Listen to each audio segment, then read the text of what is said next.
Bismillahirrahmanirrahim. Assalamualaikum warahmatullahi wabarakatuh. Salam sejahtera untuk kita semua. Alhamdulillahirrabbilalamin. Hari ini kita masih dijumpakan kembali dalam keadaan sehat walafiat. Pada pertemuan kita hari ini, kita akan mengkaji bersama-sama terkait pembelajaran saintifik dan penilaian otentik.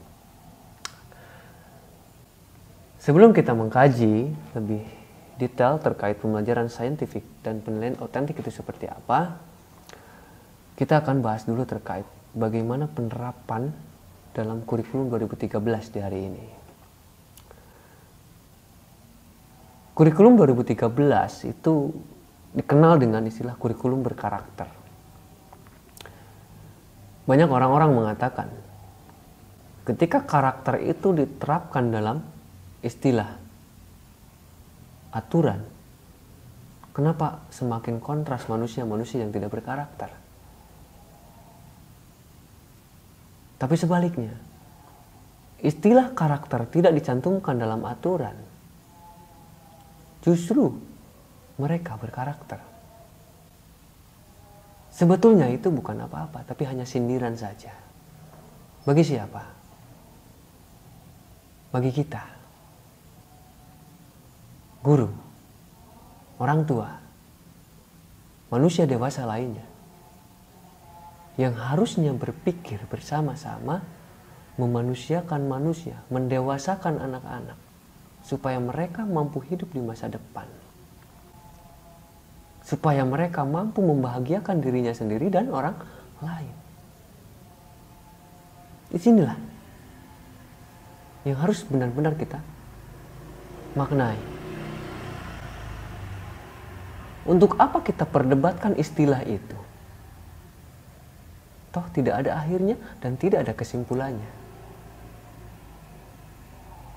Kita sebagai manusia dewasa, kita sebagai guru, kita sebagai orang tua, bagaimana mendefinisikan kurikulum berkarakter ini supaya dapat dicerna, benar-benar dimaknai oleh gurunya, oleh orang tua, oleh manusia dewasa, dan tentunya oleh anak-anak. Nah, disinilah kita akan mengkaji terkait pembelajaran saintifik dan penilaian otentik. Pemaknaan inilah yang perlu kita kaji. Seperti apa karakternya dan bagaimana melihat karakter itu. Dan kita tidak berbicara tentang kristalisasi dalam dirinya. Itu sudah menjadi bagian yang terpenting dan wajib dilakukan. Mengkristalkan sikap karakter dalam diri manusia. Karena karakter di sini bukan hanya untuk diketahui. Bukan hanya untuk dirasakan. Bukan hanya untuk ditindakan. Tapi dilakukan sinkronisasi antara pengetahuan, perasaan, dan tindakan tersebut. Jadilah kristalisasi karakter dalam diri manusia. Meskipun dalam konteks pendidikan berkarakter ini banyak hal yang tidak tercerna mungkin oleh sebagian manusia-manusia yang bukan pada ranahnya. Tapi intinya hal tersebut tidak perlu kita perdebatkan kembali. Dan hari ini kita sebagai manusia-manusia yang memahami, manusia-manusia yang mengerti akan masa depan hidup manusia berikutnya, marilah berpikir secara positif dan bertindak secara nyata. Bagaimana menjadikan manusia-manusia agar hidup layak di masa depan nanti. Ada beberapa prinsip dalam kegiatan pembelajaran dengan pembelajaran saintifik yang kita terapkan dalam kurikulum 2013 ataupun kurikulum berkarakter itu. Yang pertama, peserta didik difasilitasi untuk mencari tahu. Anak difasilitasi sebuah persoalan agar anak-anak mau mencari tahu kenapa bisa terjadi persoalan seperti itu dan bagaimana cara memecahkan persoalan itu. Hingga pada akhirnya anak-anak akan menuntut dirinya untuk mau dan tertantang mampu menyelesaikan persoalan tersebut sendiri. Dalam tataran saintifik ini, bukan hanya anak-anak disodorkan bagaimana pemecahan masalahnya, bagaimana prosesnya, dan bagaimana hasilnya, tapi justru kita berikan fasilitas semuanya kepada anak-anak. Supaya anak-anak mendapatkan masalah sendiri, menganalisis masalahnya sendiri, mencari solusi masalahnya sendiri, dan memecahkan masalahnya itu sendiri. Itulah saintifik.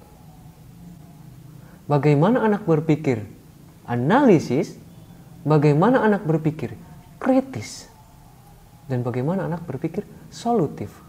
Maksudnya seperti apa? Itu tadi. Bagaimana anak-anak memaknai masalah, bagaimana anak-anak mencari solusi atas masalah tersebut, dan bagaimana anak-anak benar-benar memecahkan masalah itu sendiri. Kita fasilitasi saja mereka. Tugas guru hanyalah sebagai fasilitator, bukan pencetak. Karena anak-anak bukan tanah liat. Kita tidak bisa mentransfer segala sesuatu kepada anak-anak.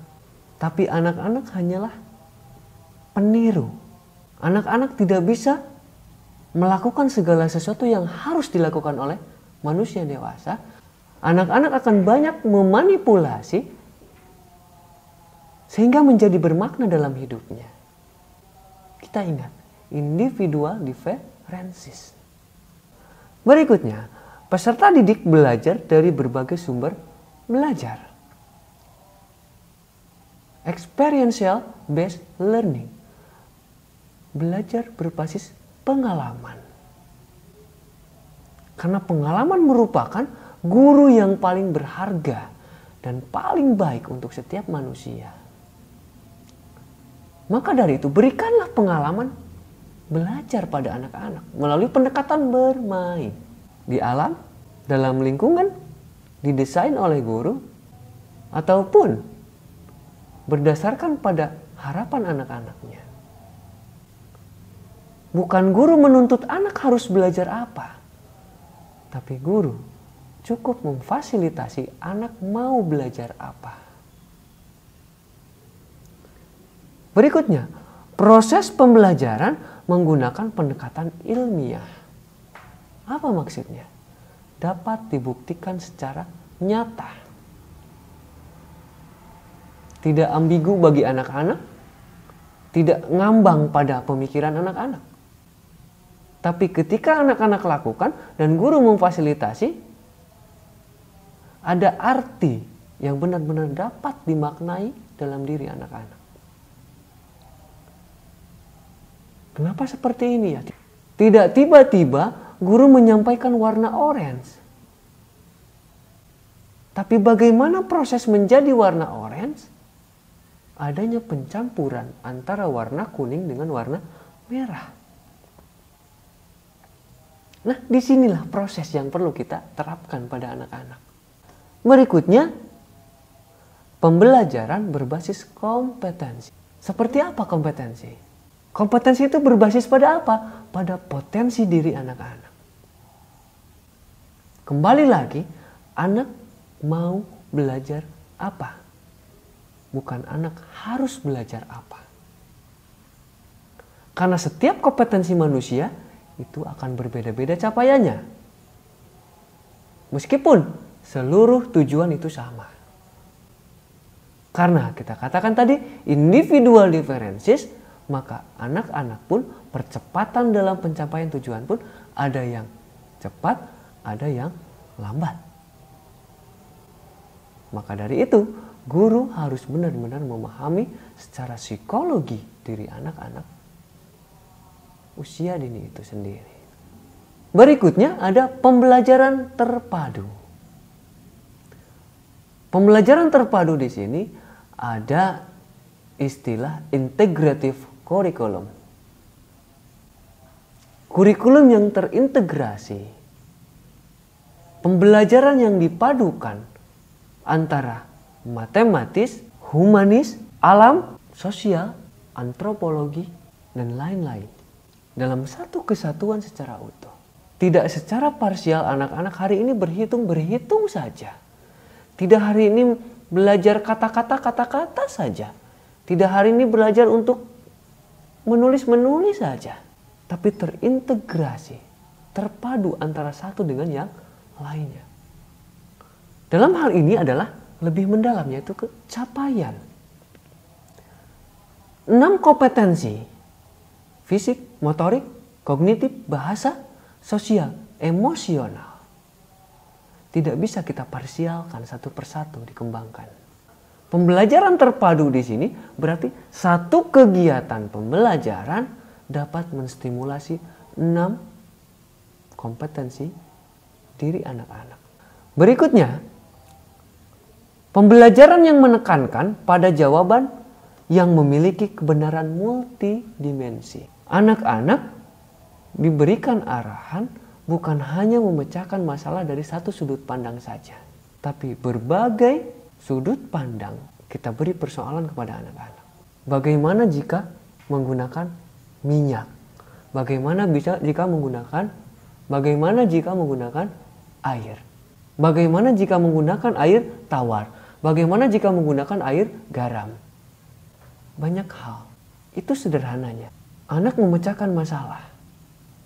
Bagaimana menggunakan sendok? Bagaimana menggunakan garpu? Jika tidak ada kedua-duanya, apa yang harus dilakukan? Itulah saintifik. Dari berbagai penjuru, dimensi, keilmuan, dan lain sebagainya diterapkan dalam kehidupan manusia. Dan grade anak usia dini kita sederhanakan. Kemudian, pembelajaran berbasis keterampilan aplikatif. Dari hasil yang dibelajarkan kepada anak-anak, tidak cukup untuk diketahui saja. Tapi bagaimana apa yang anak-anak pahami di hari itu dapat diaplikasikan dalam hidupnya. Kemudian, peningkatan keseimbangan, kesinambungan, dan keterkaitan antara hard skill dengan soft skill.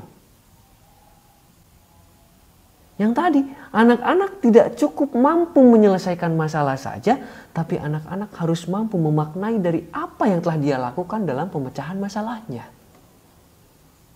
Itulah soft skill dan hard skill. Tidak hanya anak harus mengetahui 2 tambah 2 itu 4. Tapi apa makna dari 2 tambah 2, 4 itu? Bukan hanya prosesnya, tapi maknanya apa dalam hidup mereka. Kita terapkan. Tidak hanya panjang dan lebar, tapi anak pun harus memaknai dari apa panjang dan lebar dimaknai dalam hidupnya. Besar, kecil, aplikatif, dapat diaplikasikan dalam kehidupan sehari-hari. Berikutnya, pembelajaran yang mengutamakan pembudayaan dan pemberdayaan peserta didik sebagai pembelajar sepanjang hayat. Lifelong education. Bahwa setiap manusia pada hakikatnya memiliki kewajiban untuk belajar sepanjang hayat. Dari mulai dilahirkan sampai ke liang lahat. Apapun itu tidak akan pernah selesai. Berbicara terkait pembelajaran sepanjang hayat, berarti kita berbicara tentang ing ngarso sung tulodo, ing madyo mangun karso, tutwuri handayani. Seperti apa maksudnya? Ingarso sung tulodo. Pembelajaran yang menerapkan nilai-nilai dengan memberikan keteladanan. Jadi setiap guru, setiap orang tua harus mampu menjadi teladan untuk hidup anak-anak. Berikutnya, ing madyo mangun karso. Membangun kemauan dalam diri anak-anak. Jika manusia dewasanya itu sendiri tidak terbangun rasa keinginan untuk menjadi manusia sukses, mau bagaimana bisa anak-anak berpikir agar mereka mau menjadi manusia sukses? Begitupun dengan hal yang lainnya. Berikutnya, tutwuri handayani. mengembangkan kreativitas peserta didik dalam proses pembelajaran. Segala sesuatu kreativitas yang mampu dilakukan oleh anak-anak, kita fasilitasi seoptimal mungkin, selayaknya bagaimana manusia mengarungi kehidupan yang sesungguhnya. Karena ranah pendidikan, sekolah hanyalah tempat latihan untuk mereka hidup. Dan kehidupan nyata adalah setelah mereka menyelesaikan masa pendidikan itu. Selanjutnya, pembelajaran yang berlangsung di rumah, di sekolah, dan di masyarakat. Adanya sinkronisasi antara bagaimana proses pendidikan di sekolah, bagaimana proses pendidikan di rumah, dan bagaimana fasilitas pendidikan di masyarakat. Harus sinkron. Jika cita-cita pendidikan kita adalah menjadikan manusia merdeka di masa depan. Jika kita sebagai manusia dewasa yang peduli akan masa depan Indonesia, masa depan anak-anak, hanya berpikir pragmatis seperti ini saja, maka mau bagaimana bisa kita memberikan kado ulang tahun yang ke-100 untuk Indonesia merdeka. Kapan? 2045. Indonesia emas 2045. Maksudnya apa? Apa yang akan kita berikan untuk Indonesia di 100 tahun Indonesia merdeka? Kita maknai bersama antara pendidikan di rumah, di sekolah, dan di masyarakat. Ada formal, non formal, dan informal. Jika tiga ranah ini tidak berkolaborasi menjadikan satu kesatuan yang utuh untuk masa depan Indonesia, maka kado ulang tahun 100 tahun Indonesia merdeka itu tidak akan pernah bisa kita berikan. Berikutnya, memanfaatkan teknologi informasi dan komunikasi untuk meningkatkan efisiensi dan efektivitas pembelajaran. Adanya teknologi di hari ini bukan hanya sekedar untuk mengefisienkan proses pembelajaran, tapi harus lebih mengefektifkan hasil dari proses pembelajaran itu. Banyaknya teknologi yang memudahkan hidup manusia di hari ini, seharusnya lebih banyak waktu untuk manusia membenahi diri, berpikir jauh lebih baik daripada sebelumnya. Masak nasi menggunakan mesin, robot. Cuci baju menggunakan mesin, robot. Ngepel, nyapu, cuci piring, setrika baju, menyalakan lampu sudah menggunakan artificial reality. Lalu apa yang dilakukan oleh kita sebagai manusia? Seharusnya lebih banyak waktu untuk mengkaji diri, untuk memperbaiki diri. Bagaimana memfasilitasi hidup manusia agar lebih bahagia di masa depan. Berikutnya, pengakuan atas perbedaan individual dan latar belakang budaya peserta didik. Individual differences itu sudah kita terapkan. Maka dalam proses pendidikan pun harus benar-benar kita yakini bahwa setiap anak-anak memiliki keberbedaan latar belakang individu. Itulah yang menjadi dasar-dasar bagaimana kita mengembangkan potensi peserta didik kita. Dan yang terakhir, membangun suasana belajar yang menyenangkan dan menantang untuk anak-anak. Bukan hanya menyenangkan, tapi menantang agar anak-anak bisa menerapkan kehidupan menggunakan perasaan dan logikanya. Bukan hanya kita besarkan anak melalui kasih sayang saja, tapi kita besarkan anak-anak kita melalui logika dan kasih sayang. Supaya mereka bisa tumbuh, berkembang, hidup atas dasar apa yang dia rasakan oleh pikirannya sendiri dan apa yang dia rasakan oleh hati nuraninya sendiri. Sehingga perilaku yang dia lakukan pun akan terjadi sinkronisasi apa yang dia ketahui dengan apa yang dia rasakan dalam hati nuraninya.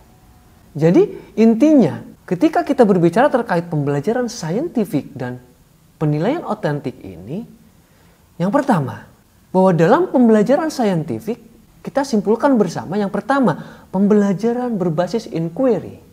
Bagaimana anak mencari masalah sendiri, bagaimana anak mengkaji masalahnya itu sendiri, dan bagaimana anak menyelesaikan masalahnya itu sendiri. Kemudian, pembelajaran berbasis masalah.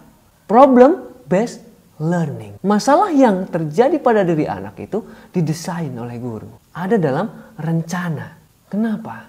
Tadi diberikan tantangan. Karena guru hanyalah sebagai fasilitator. Memberikan masalah yang layak untuk latihan anak-anak. Karena dalam kehidupan nyata, konsekuensinya akan semakin berat dalam hidup kita. Jika dalam pendidikan, dalam masa sekolah, anak-anak tidak bisa menyelesaikan masalah, pintu maaf masih lebar. Tapi jika anak melakukan kesalahan di masyarakat, dalam kehidupan secara nyata, maka simpulkanlah oleh diri kita semua. Dan yang terakhir, dalam metode saintifik ini, pembelajaran berbasis project. Project based learning. Segala sesuatu yang dilakukan harus bermakna, produktif. Ada capaian-capaian yang menjadi makna dan dapat digunakan dalam kehidupannya maupun manusia di sekitarnya. 3 hal inilah metode yang sesungguhnya kita gunakan dalam pembelajaran saintifik. Berikutnya, penilaian otentik. Dari apa yang tadi sudah kita bahas bersama-sama, yang sudah kita kaji bersama-sama. Apa itu penilaian otentik? Pengukuran yang bermakna secara signifikan atas dasar hasil proses belajar anak itu sendiri. Di mana posisinya? Berada pada posisi pengetahuan, rasa, dan sikap. 3 ranah itu kita berikan penilaian. Apakah sudah terjadi sinkronisasi atau belum. Maka dalam penilaian autentik ini tidak ada angka yang muncul sebagai simbol pengukuran, tapi yang dimunculkan dalam pelaporan adalah deskripsi dari apa yang telah anak-anak capai dalam hidupnya di usia dini itu. Dalam hal ini pun penilaian autentik ini dapat kita ambil dari proses unjuk kerja anak-anak. Yang tadi project based learning. Anak dituntut untuk mengunjukkan apa yang anak-anak kerjakan dalam latihannya. Dan dilihat secara realitas dari sisi perkembangannya. Dalam penilaian proses dan hasil belajar anak-anak dalam pendidikan anak usia dini, kita dapat memandang melalui prinsip-prinsip. Yang pertama, 1. Mendidik. Bagaimana mendidik itu? Mengajarkan, membimbing, dan melatih. Kemudian, berkesinambungan, kontinuitas. Adanya sistematika dalam proses pencapaian tujuan, pencapaian kompetensi. Berikutnya, objektivitas, akuntabel, dapat dibuktikan. Ada, jelas, transparan, sistematis, menyeluruh, dan bermakna tentunya. Inilah prinsip dalam penilaian autentik yang menjadi dasar-dasar kenapa kita menyimpulkan perkembangan anak seperti itu. Berikutnya, adapun tujuan dari penilaian autentik itu dilakukan. Yang pertama adalah memberikan informasi kepada pendidik atau orang tua tentang pertumbuhan dan perkembangan yang telah dicapai oleh anak-anak selama mengikuti pendidikan. Informasi ini, garis bawahi informasi. Karena pada hakikatnya manusia-manusia di hari ini akan kesulitan menulis dalam otak. Hari ini ingat, besok lupa karena ada hal lain yang dipikirkan. Maka dari itu ada berkas khusus penilaian-penilaian yang dicatatkan. Dan itu menjadi informasi otentik, jelas, dan dapat dipercaya. Berikutnya, informasi yang didapat tersebut digunakan untuk perbaikan proses pendidikan berikutnya. Ada dasar evaluasi. Tindak lanjut dari apa yang telah dilakukan sebelumnya. Berikutnya, memberikan masukan kepada orang tua maupun masyarakat. Jika pendidikan di sekolah terjadi seperti ini, maka pendidikan di rumah pun harus seperti apa? Supaya apa? Supaya terjadi sinkronisasi di dalam pemikiran anak-anak. Di rumah boleh minum susu, di sekolah tidak boleh minum susu. Di dalam otak anak, aku harus minum susu atau jangan. Itu sederhananya seperti itu. Dan yang terakhir adalah memberikan bahan masukan untuk kaum-kaum berpikir tentunya. Tentunya yang relevan dalam kajian-kajian pendidikan anak usia dini. Ataupun dalam kajian-kajian pembelajaran saintifik dan penilaian autentik. Agar mereka dapat mempertimbangkan segala sesuatu lebih baik, lebih akuntabel, lebih reliable, lebih valid dalam memfasilitasi program-program pendidikan anak usia dini. Nah, inilah yang harus kita maknai dari pembelajaran saintifik dan penilaian autentik. Tidak hanya kita berpikir tentang bagaimana dan apa, tapi juga kita berpikir tentang untuk apa ini kita lakukan. Mari kita berpikir secara psikologi, kejiwaan, bukan hanya dalam tataran lingkaran fisik saja, bingkai saja. Tapi isi dari pendidikan itu harus benar-benar kita maknai dan benar-benar kita terapkan dalam kehidupan kita. Karena selayaknya kita sudah mengetahui, maka wajiblah kita melakukan segala sesuatu yang terbaik yang bisa kita lakukan. Terima kasih teman-teman untuk pertemuan kita hari ini. Mudah-mudahan apa yang telah kita kaji di hari ini dapat bermakna, bermanfaat untuk kita semuanya. Sebelum saya tutup undur diri, teman-teman tetap jaga kondisi, tetap jaga kesehatan. Mari kita teriakan bersama, aku bahagia hari ini. Assalamualaikum warahmatullahi wabarakatuh.